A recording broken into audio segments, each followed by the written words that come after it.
Good evening. जैसा कि आपको पता होगा, हम लोग जो है यूनिट 3 में विद्युत धारा का चुंबकीय प्रभाव तथा चुंबकत्व में कुछ टॉपिक गलती से छोड़ करके आगे निकल गए थे और हम आपसे वादा किए थे कि कन्फर्म है वो हम करा देंगे आपको। तो चलिए उसको हम करा देते हैं, ठीक है। तो जो टॉपिक था वो काफ़ी मतलब कुछ ज़्यादा बड़ा नहीं था, एक छोटा सा था कि गैल्वेनोमीटर का एमीटर में वोल्ट मीटर में कैसे रूपांतरित करते हैं, वो छोटा था। तो चलो हम लोग उसको देखते हैं। तो हम लोग का जो पहला टॉपिक है वो है गैल्वेनोमीटर का वोल्ट मीटर में रूपांतरण। यानी हम चाह रहे हैं कि गैल्वेनोमीटर को वोल्ट मीटर में बदलना चाह रहे हैं। तो ये कैसे हो सकता है, समझना ध्यान से। इमेजिन कीजिए ये क्या है, ध्यान से देखिएगा, ठीक है। इमेजिन कीजिए ये जो है गैल्वेनोमीटर, ठीक है। ये जो है आपका एक गैल्वेनोमीटर है, ठीक है। इस गैल्वेनोमीटर के अगर हम श्रेणी में एक प्रतिरोध जोड़ दें जिस प्रतिरोध का वैल्यू बहुत ज़्यादा हो, क्लियर है। ये गैल्वेनोमीटर इसके श्रेणी में क्या जोड़ दिया, एक प्रतिरोध जिसके प्रतिरोध का मान क्या बहुत ज़्यादा है। तो यही आपका जो गैल्वेनोमीटर है, याद रखिएगा, ये एक वोल्ट मीटर में रूपांतरित हो जाता है। किस में? वोल्ट मीटर में। अगर कोई पूछ दे कि गैल्वेनोमीटर को वोल्ट मीटर में कैसे रूपांतरित किया जा सकता है, तो आपका सिंपल सा जवाब होना चाहिए कि गैल्वेनोमीटर के श्रेणी क्रम में एक उच्च प्रतिरोध संयोजित करके, उच्च यानी जिसका वैल्यू ज्यादा। क्लियर है, चलो देखते हैं। जब किसी गैल्वेनोमीटर के श्रेणी क्रम में एक उच्च प्रतिरोध संयोजित की जाती है तो गैल्वेनोमीटर वोल्ट मीटर में रूपांतरित हो जाती है। क्लियर है, समझ में आ गया होगा। तो ये तो हो गया कैसे बदला जाता है। लेकिन कभी कभी आपको क्वेश्चन में क्या करेगा, बोलेगा प्रतिरोध का मान कितना होना चाहिए, ठीक है। कि भाई हमको इतना वोल्ट मापने के लिए एक वोल्ट मीटर चाहिए, वोल्टेज दे देगा कि भाई हमको 100 वोल्ट 200 वोल्ट मापना है। तो भाई हमको ये जो प्रतिरोध जोड़ना होगा इसका वैल्यू कितना होगा, यानी प्रतिरोध का मान पूछेगा। तो चलो निकालते हैं उसको। इमेजिन करो इसमें जो करंट फ्लो हो रहा है वो कितना हो रहा है, आई। कितना? आई। और जान ही रहे ये दोनों श्रेणी में है, और श्रेणी में याद रखना करंट सेम चलता है। करंट अगर गैल्वेनोमीटर से आई अगर फ्लो हो रहा है तो इस रेजिस्टर से भी आई फ्लो होगा। मान लो इसका वोल्टेज जो है गैल्वेनोमीटर का Vg और इसका वोल्टेज क्या, Vr। क्लियर है। इमेजिन करो इसके सिरों के बीच वोल्टेज जो है Vg है और उसके सिरों के बीच वोल्टेज Vr है। तो इसका वोल्टेज और इसका वोल्टेज यानी दोनों का वोल्टेज जोड़ देंगे तो ये दोनों मिला करके वोल्ट मीटर का वोल्टेज के बराबर होगा। क्यों? क्योंकि ये दोनों मिल करके वोल्ट मीटर बना है। तो हम बोल सकते हैं Vg plus Vr equal to V। Clear है, तो लिखते हैं। अब बोलिए क्या हुआ, Vg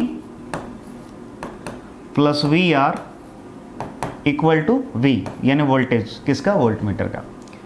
तो क्या हम Vg के जगह यानी इसका वोल्टेज, तो आप जानते हैं वोल्टेज बराबर होता है V इक्वल टू IR यानी करंट इंटू रेजिस्टेंस। तो बोलो इसमें करंट कितना फ्लो हो रहा है, I, और इसका रेजिस्टेंस मान लेते हैं G। तो बोलो इसका वोल्टेज Vg का वैल्यू क्या होगा, I इंटू जी, प्लस इसका वोल्टेज अगर देखें तो इसमें भी करंट आई और इसका रेजिस्टेंस R, तो क्या होगा, I into R equal to V। तो बोलिए IR अगर हम सिर्फ इधर रहने दें, IR इक्वल टू क्या हो जाएगा, इसको उधर ले जाएंगे तो V माइनस IG हो जाएगा, V माइनस IG। क्लियर है, ये हो गया। तो हमको R चाहिए, तो R के जगह सोचो जरा सा, R रखना तो इस I को उधर ले जाएंगे। तो बोलो R इक्वल टू क्या होगा, V minus IG by I। तो देखिए R इक्वल टू क्या आया हमारा, V minus IG by I। Clear है, तो इसको हम ऐसे लिख सकते हैं, R इक्वल टू, ध्यान से देखिएगा, V upon I minus IG by I। तो I से I गई, तो बोलो R इक्वल टू क्या हो गया, V by I minus G। Clear है, तो ये जो है हमारा फॉर्मूला आ गया, क्या, प्रतिरोध यानी रेजिस्टेंस का वैल्यू निकालने का। क्लियर है। अब एक और ऑब्जेक्टिव क्वेश्चन यहाँ से काफ़ी ज़्यादा पूछा जाता है कि जो वोल्ट मीटर है, तो वोल्ट मीटर का प्रतिरोध कितना होना चाहिए। तो देखिए वोल्ट मीटर का प्रतिरोध जितना ज़्यादा होगा उतना ही बढ़िया वोल्ट मीटर बनता है। तो अगर कोई बोले कि आइडियल वोल्ट मीटर यानी आदर्श वोल्ट मीटर, तो आदर्श वोल्ट मीटर अगर बनाना है यानी हम चाहते हैं एकदम अच्छा क्वालिटी का, तो इसका जो रेजिस्टेंस है बहुत ज़्यादा होना चाहिए। बहुत ज़्यादा मतलब कितना, अनंत, उससे ज़्यादा तो हो नहीं सकता है। तो वही याद रखना, अनंत होना चाहिए। तो याद रखिएगा आदर्श वोल्ट मीटर का प्रतिरोध क्या होती है, अनंत होती है। क्या होती है, अनंत। नेक्स्ट देखते हैं। हम लोग का टॉपिक है गैल्वेनोमीटर का ए मीटर में रूपांतरण, यानी गैल्वेनोमीटर से हम ए मीटर बनाने वाले। ए मीटर को हम लोग धारामापी भी कहते हैं, तो याद रखना गैल्वेनोमीटर का धारामापी में रूपांतरण भी बोल सकते हैं। क्लियर है? तो ये कैसे होता है ध्यान समझना। जैसे इमेजिन कीजिए ये जो है गैल्वेनोमीटर है, क्या है? गैल्वेनोमीटर। अगर इसके हम समांतर में एक शंट जोड़ दें, क्या जोड़ दें? शंट। तो बोलिएगा सर शंट क्या होता है? तो शंट जो है एक प्रतिरोध ही होता है, लेकिन जिसका वैल्यू प्रतिरोध का मान बहुत कम होता है, उसको कहते हैं शंट। क्या कहते हैं? शंट। तो याद रखिएगा, जब किसी गैल्वेनोमीटर के समांतर क्रम में या फिर बोले तो पार्श्व क्रम में अगर एक शंट जोड़ देंगे तो याद रखिएगा यही आपका गैल्वेनोमीटर जो है वो ए मीटर में कन्वर्ट हो जाएगा। क्लियर है? गैल्वेनोमीटर किस में कन्वर्ट हो जाता है? ए मीटर में। और यहाँ पर भी समझ में आ गया होगा कि गैल्वेनोमीटर के समांतर में जब शंट जोड़ेंगे तो क्या होगा? ए मीटर में बदल जाएगा। तो क्या हम डेफिनेशन ऐसे बना सकते हैं, जब किसी गैल्वेनोमीटर के पार्श्व क्रम में एक शंट संयोजित की जाती है तो गैल्वेनोमीटर ए मीटर में रूपांतरित हो जाती है। लेकिन इस चीज का ध्यान रखना, शंट मतलब एक ऐसा प्रतिरोध जिसका प्रतिरोध का मान क्या हो? बहुत कम हो, उसको क्या कहते हैं? शंट। क्लियर है? ये चीज दिमाग में रखना है। अब चलो देखो ध्यान से। अब सोचो इसमें करंट कितना हो रहा है? कितना फ्लो हो रहा है? अब जब यहाँ आई तो इसको दो रास्ता दिखाई, देखो एक इधर है एक इधर, इस तरह। तो इमेजिन करो इस गैल्वेनोमीटर में जो करंट चला गया वो आई जी चला गया, तो अगर इसमें करंट आई जी गया तो इसमें कितना जाएगा? तो आई माइनस आई जी घट जाएगा। तो इसमें जो करंट गया, ठीक है, यहाँ जो करंट आया वो आया आई माइनस आई जी। क्लियर है? आई माइनस आई जी, ये गया इसमें करंट। तो देख रहे हो ये और ये समांतर में है, समांतर में हम बताए थे वोल्टेज सेम होता है। तो अगर इसका वोल्टेज अगर हम VG मान लें और इस शंट का वोल्टेज अगर VS मान लें, ठीक है, तो आपको पता होना चाहिए इसका वोल्टेज सेम होगा, क्योंकि ये पैरेलल में। तो चलो लेते हैं अब बोलिए, हम बोल सकते हैं voltage of shunt equal to voltage of galvanometer, आराम से बोला जा सकता है।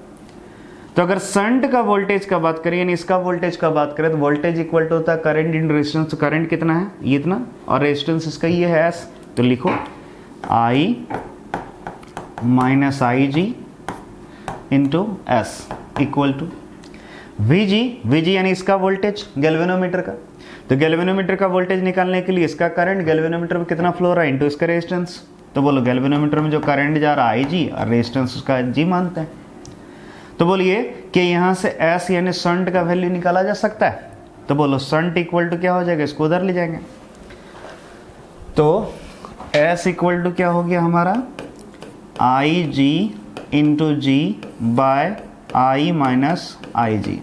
तो याद रखिएगा ये जो है ये आपका शंट निकालने का फॉर्मूला हो गया। क्लियर है? और एक और क्वेश्चन ऑब्जेक्टिव में पूछा जाता है कि आदर्श एमीटर का प्रतिरोध कितना होना चाहिए। तो याद रखिए जितना कम उतना बढ़िया, और सबसे बढ़िया अगर आदर्श बनाना तो उसका 0 मानना होगा। क्लियर है? तो वही बोल रहे हैं आदर्श एमीटर का प्रतिरोध क्या होती है? 0 होती है। कितना? 0। नेक्स्ट देखते हैं एक टॉपिक, ये जो है इसका नाम क्या है? शंट। ठीक है, अभी हम तुरंत आपको पढ़ाए कि शंट एक ऐसा प्रतिरोध होता है जिसका प्रतिरोध का मान क्या होता है? बहुत कम होता है। याद रखना शंट एक प्रतिरोध ही है लेकिन इसका वैल्यू क्या होगा? बहुत कम होगा।